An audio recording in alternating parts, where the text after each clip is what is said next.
జై శ్రీరామ్. నమస్కారం అండి. 2025 ఇదే నవంబర్ 11వ తేదీ నుంచి గురువు కర్కాటక రాశిలో వక్రించి సంచారాన్ని ప్రారంభం చేస్తున్నారు. 2025 నవంబర్ 11వ తేదీ నుంచి 2025 డిసెంబర్ 5వ తేదీ వరకు గురువు గారు కర్కాటక రాశిలో వక్రించి సంచారం చేస్తూ డిసెంబర్ 5వ తేదీ మిథున రాశికి వెళ్ళి అక్కడ మళ్ళీ వక్రించి సంచారాన్ని ప్రారంభం చేస్తున్నారు. అంటే కర్కాటక రాశిలో వక్రించడం నవంబర్ 11వ తేదీ బిగిన్ అయితే 2026 మార్చ్ 11వ తేదీ మిథున రాశిలో వక్రత్యాగం చేస్తున్నారు. ఈ ఏదైతే వక్రి గురుగ్రహ సంచారం ఏదైతే ఉందో ఈ వక్రి గురుగ్రహ సంచారం వలన ద్వాదశ రాశి వాళ్ళకి ఎలాంటి ఫలితాలు రాబోతున్నాయి అని ఒక్కొక్క రాశి గురించి మనం తెలుసుకుంటూ వెళ్దాం. ముఖ్యంగా ఈ ఒక సంవత్సరంలో 2025 మే 14వ తేదీ గురువు గారు వృషభ రాశి నుంచి అంటే వృషభ రాశిని వదిలిపెట్టి మిథున రాశికి వచ్చి సంచారాన్ని ప్రారంభం చేశారు మే 14వ తేదీ. అయితే ఇక్కడ గురువు గారు ఒక రాశిలో సంచారాన్ని చేయడం అనేది అంటే ఒక రాశి నుంచి ఇంకొక రాశికి మారాలి అంటే ఒక సంవత్సరం టైం ఉంటుందండి.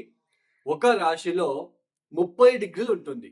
ఆ 30 డిగ్రీల ప్రయాణాన్ని దాటి వేయడానికి ఒక సంవత్సరం తీసుకోవాలి.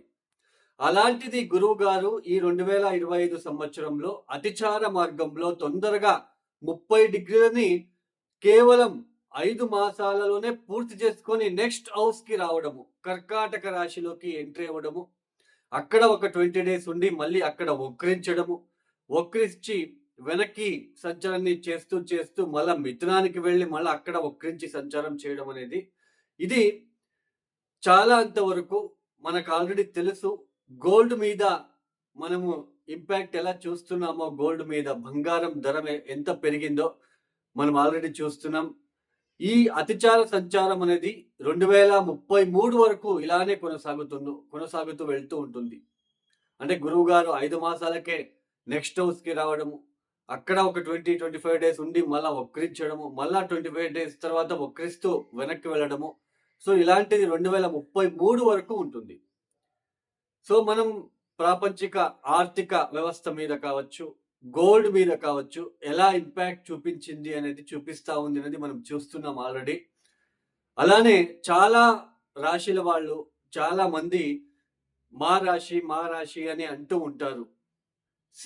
గురు బలము శని బలము ఏది వచ్చినా కూడా అది ఎండాకాలంలో వర్షం వచ్చి ఆగినట్టుగా ఉంటుంది.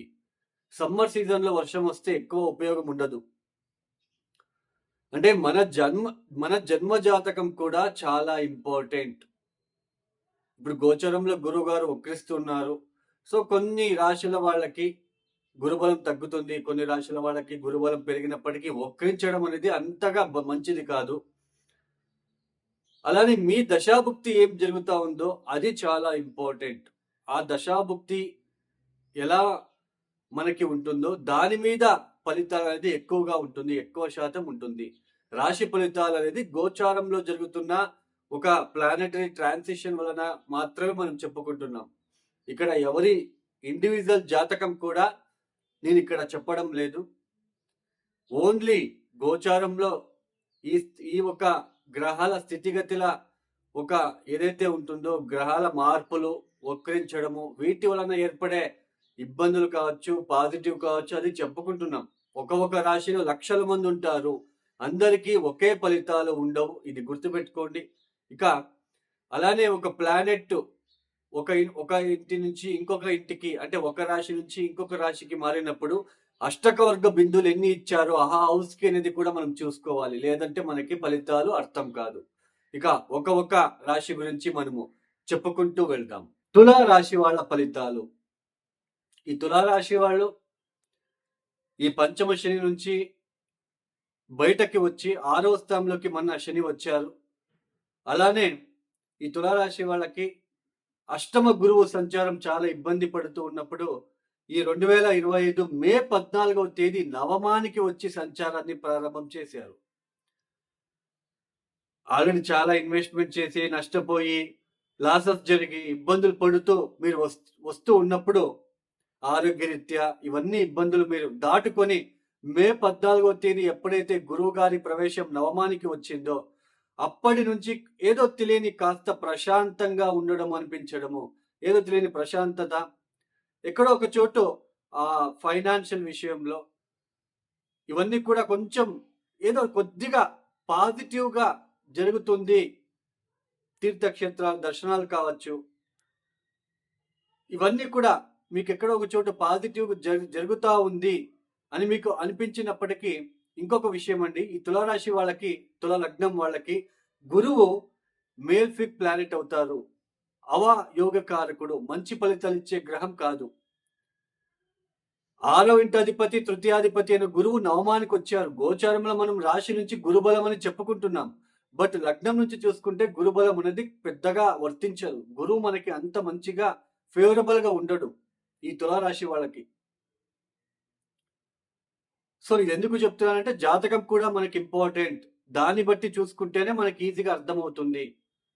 అదేమైనప్పటికీ మనకు ఆల్రెడీ రాశి అని మనము బాగా మైండ్లో పెట్టుకున్నాం. రాశి ఫలితాలు అనేది మనకి బాగా అలవాటైపోయింది. సో ఈ స్ట్రెస్ అన్ని మీరు ఫేస్ చేస్తూ వస్తూ ఉన్నారు. ఏదో ఇన్వెస్ట్మెంట్, ఏదో తప్పులు చేశాను, ఆ తప్పులు తిద్దుకునే సమయం మళ్ళీ మీకు రావడము. 2024, 23 కొన్ని తప్పులు చేసి అవాంతరాలు పడి ఏదో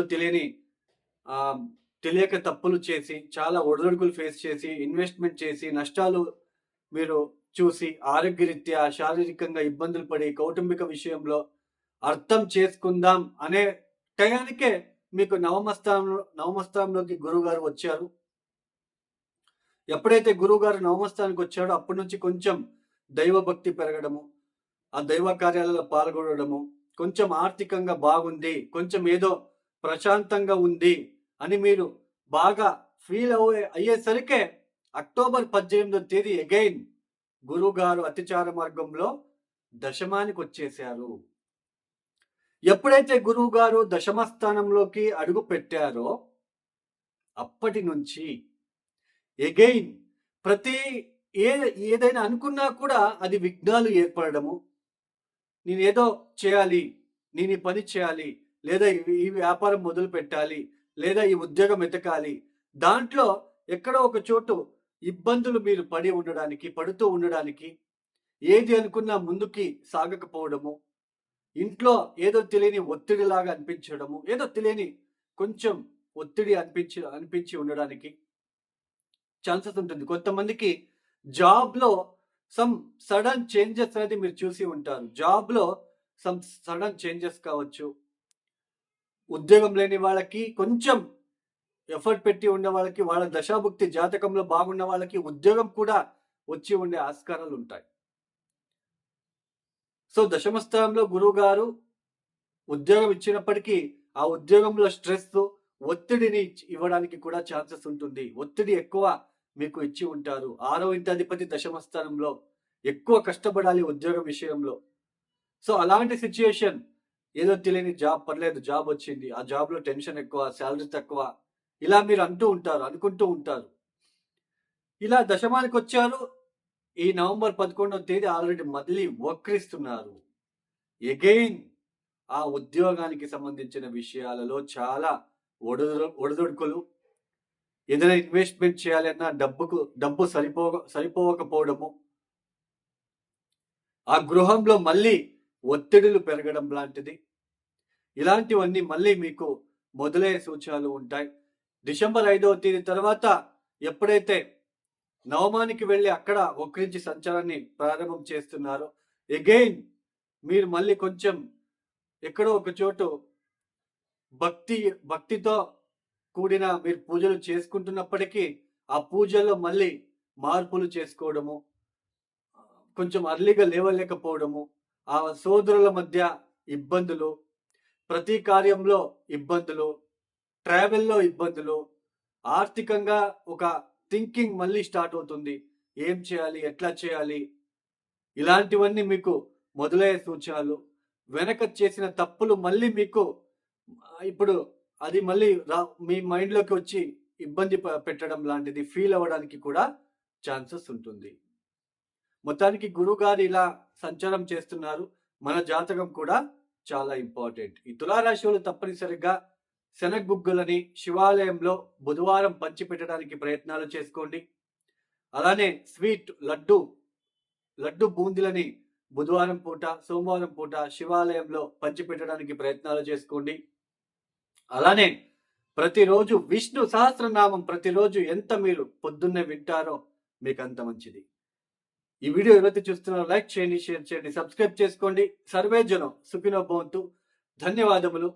జై శ్రీరామ్.